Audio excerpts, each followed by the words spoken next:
Well, that settles things. Does it? You're working for me. Out of the Past didn't play by the rules. It broke them in the shadows. A film where the hero was doomed from frame one, where flashbacks twisted like smoke, and where one actress walked onto set never having acted before. These are 20 weird facts about Out of the Past. And buried in the darkness, a director who shot scenes he never planned to use just to mess with the studio. Light a cigarette. This noir goes deeper than you think. Number 1. Robert Mitchum wasn't the studio's choice. He wasn't even close. RKO wanted Dick Powell, the musical star who'd recently pivoted to tough guy roles. Powell had the name recognition, the box office draw, the proven track record. He was available, he was interested, and then he walked away. Some say he didn't like the script's nihilism. Others claim he sensed the production would be troubled. Whatever the reason, Powell said no, and the studio panicked. They needed someone fast, someone cheap, someone who could carry a film noir without stealing the budget.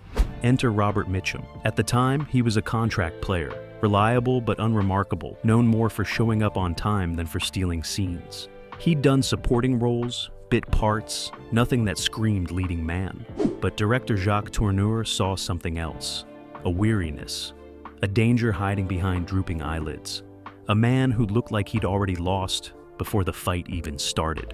Mitchum read the script once, showed up to set, and delivered every line like he was confessing to a priest he didn't believe in. He didn't act tired, he was tired. And that exhaustion, that sense of a man running from his own shadow, became the soul of the film. Dick Powell would have been good. Mitchum was inevitable. You remember Kathy, don't you? Number 2. Jane Greer had almost no experience. She'd done a handful of small roles, nothing significant, nothing that prepared her for playing one of noir's most dangerous femme fatales. But Howard Hughes, who had her under contract at RKO, insisted she get the part. Not because he believed in her talent, because he was obsessed with her. Hughes had pursued Greer relentlessly, controlling her career, dictating her roles, making decisions that had nothing to do with the film and everything to do with possession. When Out of the Past came together, he forced the studio to cast her as Kathy Moffat, the woman who destroys every man she touches. Greer was terrified. She studied every femme fatale performance she could find. Barbara Stanwyck in Double Indemnity, Rita Hayworth in Gilda, trying to crack the code of how to be dangerous and vulnerable at the same time. On set, she barely spoke between takes. She'd rehearse alone in corners, mouthing lines, testing different readings. Mitchum, who could sense her fear, started feeding her line readings quietly, coaching her when Tourneur wasn't looking. And somehow, that nervousness, that uncertainty, it worked. Because Kathy Moffat wasn't supposed to be a polished seductress. She was supposed to be a woman making it up as she went, lying so often she'd started believing her own stories. Greer's inexperience didn't hurt the film, it made her perfect. Hughes got what he wanted, but the screen got something better. Sit down. Number 3. The script was written in pieces. Not because of creative differences or studio meddling, but because novelist Jeffrey Holmes, who also wrote under the name Daniel Mainwaring, was paranoid about the Hollywood blacklist. This was 1946, and the Red Scare was beginning to grip the industry. Holmes had left-leaning politics, friends in the wrong circles, and a growing fear that his name might end up on a list. So he worked in secret, typing pages late at night, handing them off to trusted intermediaries who delivered them to the production office without attribution. Some scenes arrived without character names. Others came with notes scrawled in the margins. Don't credit me for this.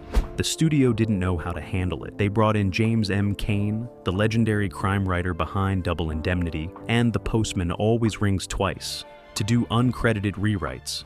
But Cain didn't change much. He read Holmes' work and said the bones were already there. The structure, the voice, the trap slowly closing around Jeff Bailey, it was all locked in. What Cain added were transitions, a few sharper lines of dialogue, moments where the doom felt more inevitable. But the script that defined film noir, the one that turned fate into a genre, was written by a man too scared to take credit. Years later, after the Blacklist era ended, Holmes would admit he was proudest of Out of the Past. Not just because it worked, because he'd written it in the dark, and it stayed in the dark. Number 4. Kirk Douglas was cast because he looked wrong. The The studio wanted someone charming for Whit Sterling, the gangster who pulls Jeff Bailey back into his past. They wanted smooth, sophisticated, a man who could smile while ordering a murder.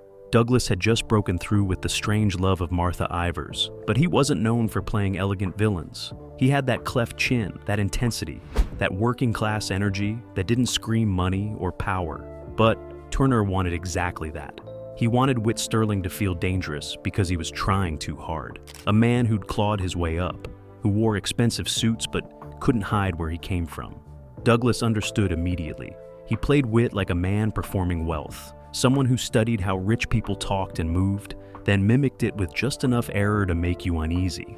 Watch his scenes closely, the way he lights cigarettes, the way he touches objects in his own home, like he's still not sure he owns them. It's all performance, all mask. And that made him more terrifying than any polished gangster could have been. Because Whit Sterling wasn't just ruthless, he was insecure. And insecure men with power, they're the ones who burn everything down.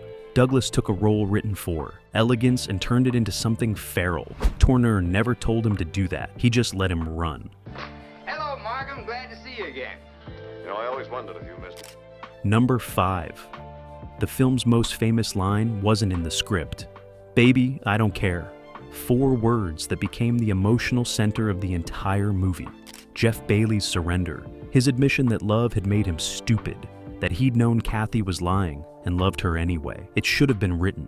It should have been on the page, polished, locked in. But it wasn't. The original line was longer, more explicit, explaining Jeff's feelings in detail. Mitchum hated it. He told Turner it was too much, too obvious. "People don't talk like that when they're confessing," he said. "They get quiet. They stop explaining." Turner told him to improvise, so Mitchum did. Take after take, he tried different versions. I didn't care. It didn't matter. I knew. All of them felt wrong. And then, between setups, while the crew was adjusting lights, Mitchum muttered to himself, "Baby, I don't care."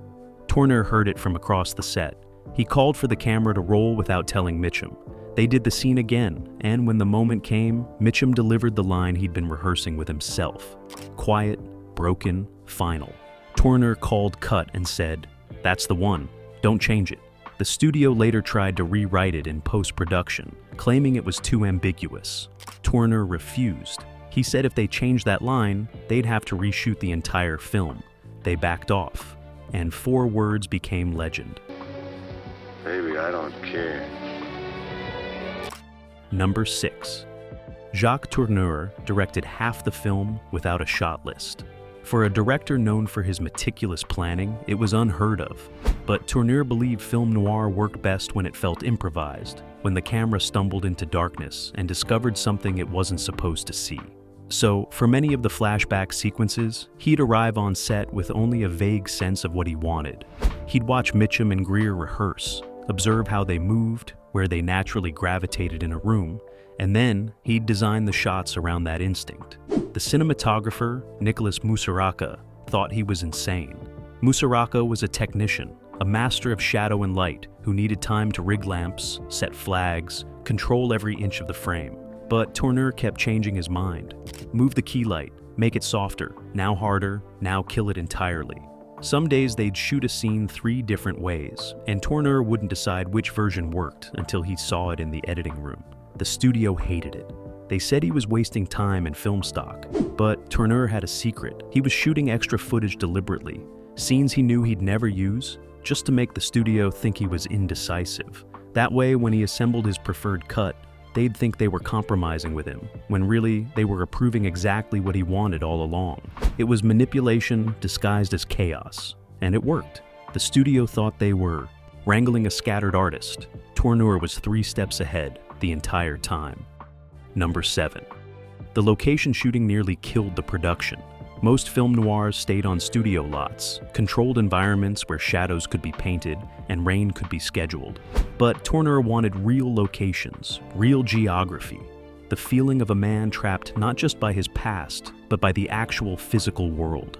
So they took the crew to Bridgeport, California, a tiny town in the Eastern Sierra, to shoot the opening sequences where Jeff Bailey has reinvented himself as a gas station owner. It was remote, it was cold, and it was a disaster. The equipment trucks got stuck on mountain roads. The generator failed during the first night shoot, leaving the crew in complete darkness for 4 hours. Mitchum, who'd been drinking to stay warm, fell asleep in his trailer and missed an entire day of shooting. Greer caught a respiratory infection from the altitude and could barely speak. And then the weather turned. A storm rolled in, dumping snow in late spring, covering everything in white. Tourneur saw it and refused to leave. He said the snow made it better, made Jeff Bailey's exile feel more complete. So they kept shooting, cast and crew freezing, tempers flaring, the whole production teetering on collapse. When they finally returned to Los Angeles, the studio executives watched the footage and admitted it looked incredible. The isolation, the cold, the sense of a man hiding at the end of the world, you couldn't fake that on a soundstage. Tourneur had gambled, and somehow, he won. Number 8. The film structure was considered too complicated. Out of the past doesn't move forward, it spirals. The opening is the present, then it collapses into the past, then it resurfaces, then it drowns again. Flashbacks within flashbacks, Jeff Bailey narrating his own doom. The studio thought audiences would get lost, that they'd walk out confused, that the film would die in previews. They ordered Tourneur to simplify it, to tell the story in chronological order, to make it clean and easy. He refused. He said the structure was the story. A man can't outrun his past, because his past is happening right now, in his head, every moment. Linear storytelling would kill that. It would make Jeff Bailey a victim of events instead of a man haunted by memory. The studio brought in test audiences, and strangely, they loved it. They leaned in, they followed every twist. Because the confusion wasn't a bug, it was the point. You were supposed to feel lost, tangled, unsure where the truth ended and the lies began. Because that's how Jeff Bailey felt. That's how Kathy Moffat operated. The structure wasn't complicated, it was hypnotic. Audiences left theaters dazed, trying to piece together what they'd just seen, and they came back to watch it again. The studio had wanted clarity. What they got was obsession, and obsession, it turned out, sold tickets. Number 9. Virginia Houston, who played Anne, Jeff Bailey's good girl, love interest, was miserable the entire shoot. She knew what the audience would know. Anne never had a chance. The film belonged to Kathy Moffat. The good girl was just a ghost, a symbol of a life Jeff Bailey could never actually have. Houston felt invisible on set. Scenes between her and Mitchum were shot quickly, efficiently, without much direction. Meanwhile, Tourneur spent hours on Greer's close-ups, adjusting light and shadow to make her dangerous and luminous at the same time. Houston asked for more scenes, more depth, something to make Anne feel real. Tourneur told her, as kindly as he could, that Anne wasn't supposed to feel real. She was supposed to feel like a dream Jeff was already waking up from. Houston later said it was the loneliest experience of her career. She'd show up to set, deliver her lines, and watch everyone's attention drift back to the character who'd destroy them all. But in a strange way, that pain worked. Because when you watch the film, you feel Anne's invisibility. You see Jeff looking at her and knowing he should love her, knowing she's good and kind and safe, but his eyes are always somewhere else. Houston didn't need to act heartbroken. She was heartbroken. And that real sadness, that sense of a woman losing a man to a memory, it's all over the screen. She hated making the film, but she gave it truth anyway. It's right there. Marry you, live in it, and never go anywhere else. Number 10. The ending was reshot 4 times. Not because Tourneur couldn't get it right, but because the studio kept changing their minds about what audiences could handle. In the original cut, Jeff Bailey dies with brutal honesty. Crime doesn't pay, love destroys, redemption is a lie. Test audiences sat in stunned silence. The studio panicked. They ordered a happier ending where Jeff survives, where maybe there's hope. Tourneur shot it. It felt fake. They try to compromise. Jeff dies, but Anne gets peace. Still wrong. Finally, they went back to something close to the original with one change. After Jeff's death, the kid lies to Anne. He tells her Jeff was running away with Kathy, not turning her in. Anne walks away thinking Jeff was a coward instead of a tragic hero. It's darker because Jeff's sacrifice means nothing. He died doing the right thing, and no one will ever know. Tourneur loved it, a man erased by the very story meant to save him. Number 11. Nicholas Musarrazza, the cinematographer, fought with Tourneur constantly about how dark the film should be. Musuraca had pioneered low-key lighting in Noir, creating shadows that swallowed actors whole, frames where you had to squint to see what was happening. He wanted Out of the Past to be the darkest film ever made. Literally, scenes where faces disappeared into black, where entire conversations happened in silhouette. Tourneur kept pulling him back, not because he wanted it lighter, but because he wanted the darkness to mean something. If everything's dark, he told Musuraca, then nothing's dark. So they compromised with a rule: light the lies, shadow the truth. Whenever Kathy lied, Musuraca would light her face, make her beautiful, make you want to believe her. But when she told the truth, when she admitted what she'd done, shadows crawled across her features. Same with Jeff Bailey. In the present, living his fake life at the gas station, he's lit like a normal man. But in flashbacks, when he's with Kathy, when he's living the truth of who he really is, darkness claims him. It wasn't just cinematography, it was philosophy. The film argued that lies live in the light because they need to be seen, to be sold. Truth hides in shadow because it's too dangerous to expose. Musuraca didn't fully agree, but he executed it perfectly. And what emerged was a visual language that defined film noir for decades.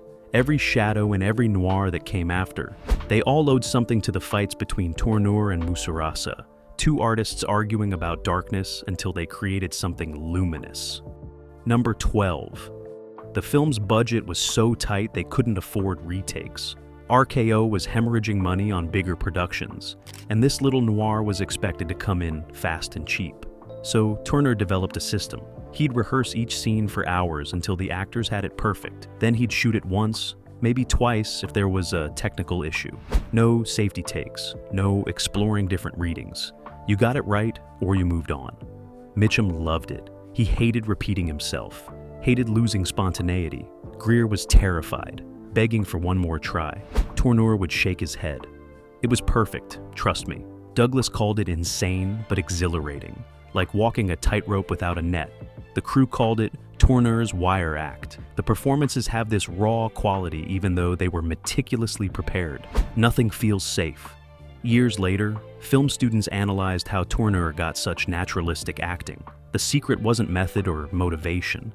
It was fear. Fear that you'd only get one shot. And that fear made everyone sharper. Number 13. The film's title was changed 3 times. It started as Build My Gallows High, which was the title of Jeffrey Holmes' source novel. Dark, poetic, perfectly noir. The studio hated it. They said it sounded like a Western, that audiences would expect horses and shootouts. So they changed it to The Past Cannot Be Escaped. Too literal, too depressing. Test audiences groaned. Then someone suggested Out of the Past, and suddenly everything clicked. It was ambiguous. It could mean emerging from history or being unable to escape it. It promised mystery without giving anything away. But here's the weird part. In Britain, they kept the original title. Build My Gallows High played in London, Edinburgh, Manchester. British audiences loved it. They got the fatalism, the doomed romanticism. American audiences never saw that title. So, for decades, film noir enthusiasts argued about which title was better, and the answer depended on which side of the Atlantic you were on. Tourneur preferred Build My Gallows High. He said it told you exactly what kind of film you were watching, a man constructing his own death. But he admitted Out of the Past worked because it lied a little. It suggested maybe escape was possible. Maybe Jeff Bailey could outrun his history, and that false hope made the ending hurt more. Because you'd believed, just for a moment, that he might make it. The title wasn't just a name, it was the film's first con. Number 14.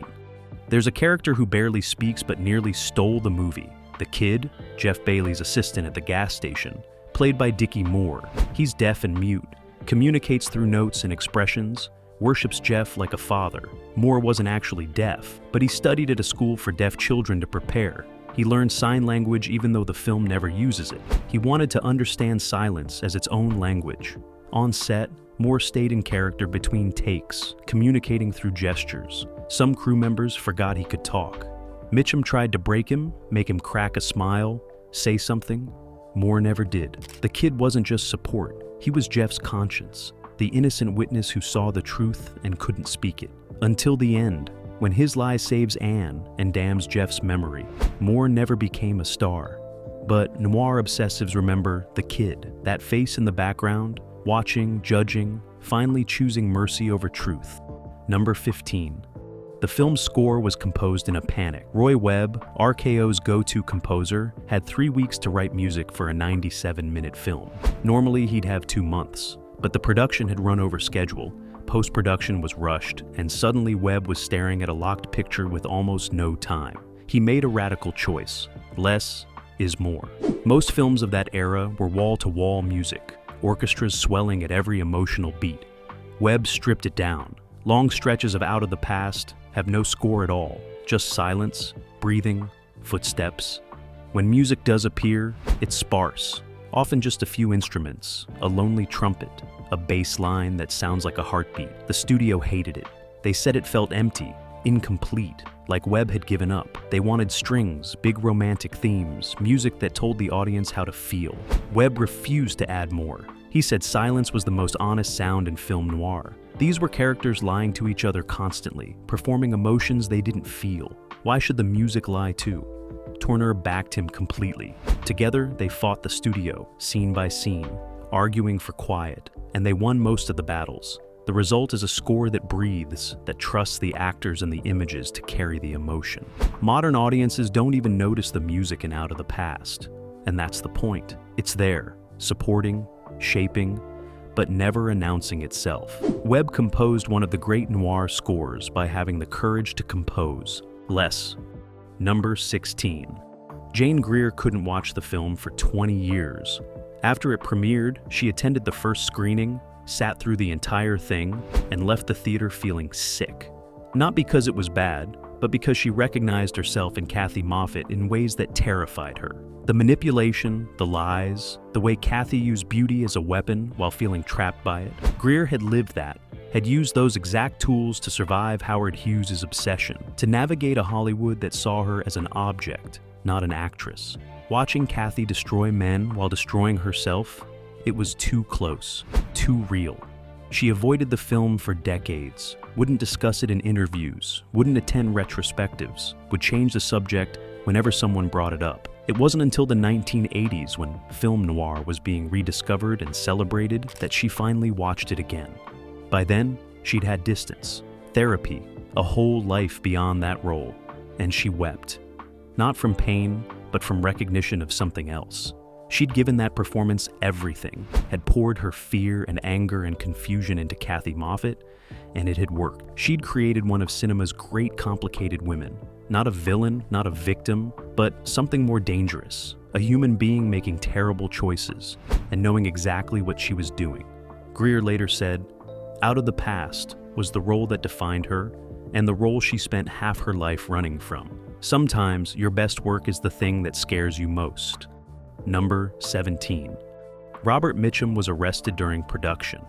It wasn't during the shoot itself, but during post-production, while Tourneur was editing. Mitchum got busted for marijuana possession at a party, spent time in jail, and suddenly RKO had a crisis. Their leading man was a convict. The film was weeks from release, and they had to decide, shelve it or embrace the scandal. Some executives wanted to bury Out of the Past, wait for the controversy to blow over, maybe recast and reshoot. But someone had a different idea. Lean in. Mitchum's arrest, his bad boy image. It was perfect for noir. So, they pushed the release date back slightly, let the scandal build, then dropped the film with marketing that subtly played up Mitchum's real-life trouble. They didn't say it explicitly, but the subtext was clear. This is a man who understands darkness, and it worked. Mitchum's arrest didn't kill the film. It made it more authentic. Audiences looked at Jeff Bailey and saw Mitchum, saw a man who actually knew what it meant to be trapped by bad decisions. The performance didn't feel like acting anymore. It felt like confession. Mitchum later said the arrest was the best thing that ever happened to his career. Not because he wanted to go to jail, but because it freed him from having to pretend to be respectable. From that point on, he could play dangerous, morally compromised men without anyone questioning whether he understood them. He understood them perfectly. Hollywood had just received proof. Number 18. The film's influence was invisible for years. When Out of the Past premiered in 1947, it did okay at the box office. Not a smash, not a disaster, just a mid-level success that came and went. Critics appreciated it, but didn't recognize it as anything revolutionary. It was just another noir in an era drowning in them. The term film noir didn't even exist yet in American film criticism. That wouldn't come until French critics started analyzing these dark crime films in the 1950s, giving them a name, a lineage, a legacy. And when they did, Out of the Past kept appearing on their lists. They called it the purest noir, the one that understood the genre before the genre understood itself. Slowly, film schools started teaching it. Cinematographers studied Musaraka's lighting. Screenwriters analyzed the flashback structure. Directors obsessed over Tourneur's pacing. By the 1970s, when neo-noir started emerging with films like Chinatown and Night Moves, everyone making them had seen Out of the Past. Some had seen it dozens of times. It became the secret text, the film that filmmakers referenced to each other, but audiences didn't necessarily know. Even today, you can trace its DNA through everything from Body Heat to LA, Confidential to Drive. That shot of Ryan Gosling driving at night, barely lit, just shadows and determination, that's pure Out of the Past. The film didn't influence cinema immediately. It influenced it permanently, quietly, like a ghost haunting every dark street and doomed romance that came after. Number 19. Jacques Tourneur never topped it, and he knew it. He went on to make other films, some good, some forgotten. Cat People, his earlier horror film, had its own cult following. But Out of the Past was the one that haunted him. In interviews late in his life, he'd talk about that production with a mixture of pride and melancholy. He said everything came together perfectly, not because they planned it, but because they were all a little broken. Mitchum was exhausted and drinking. Greer was terrified and controlled. Douglas was hungry and angry. Tourneur himself was fighting the studio, fighting the budget, fighting time. And that collective desperation, it bled into every frame. He tried to recapture that feeling in later films, but you can't manufacture desperation. You can't fake doom. It has to be real. And on Out of the Past, it was real. The production was falling apart. The actors were falling apart. The world outside was falling apart. Post-war America trying to figure out what it had become. All of that darkness, all of that uncertainty, the film captured it accidentally.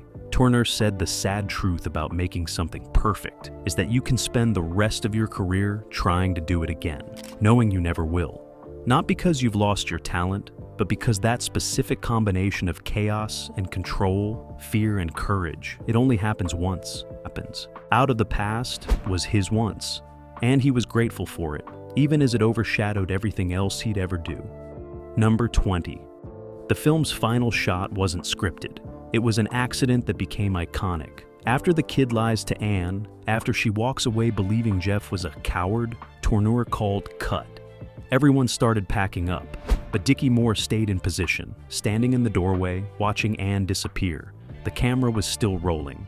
Tourneur noticed and didn't stop it. He just watched Moore, this kid who'd stayed in character for weeks, finally letting the mask drop. Guilt, relief, sorrow. The knowledge that he'd saved someone by lying, but the lie would haunt him forever. In the editing room, Tourneur couldn't cut away. He let it hold, longer than any shot should, until the screen faded to black. The studio asked why it felt so uncomfortable. Tourneur said, "That's what noir is. The silence after the violence stops, when you're left with nothing but weight." The film doesn't end with a bang. It ends with a kid's face and slow, inevitable darkness. That accident became the perfect ending. Bonus fact: there's a version of Out of the Past that never existed, but everyone swears they've seen it. Over the years, fans describe scenes that aren't in the film. A longer conversation between Jeff and Anne, a flashback showing how Kathy killed Fisher, a different ending where Jeff survives. Film historians investigated, searching for alternate cuts, deleted scenes, director's versions. They found nothing. No extra footage, no vault. What happened was stranger. Out of the Past is so hypnotic, so perfectly fragmented, that viewers' memories fill in gaps that don't exist. Your brain invents scenes to connect the pieces. You remember things that didn't happen because the film makes you feel like they must have. That's noir's ultimate achievement. It doesn't just tell you a story, it makes you dream it, hallucinate it, until you can't separate what you saw from what you imagined. The movie everyone loves isn't quite the movie anyone actually watched, and maybe that's the weirdest fact of all.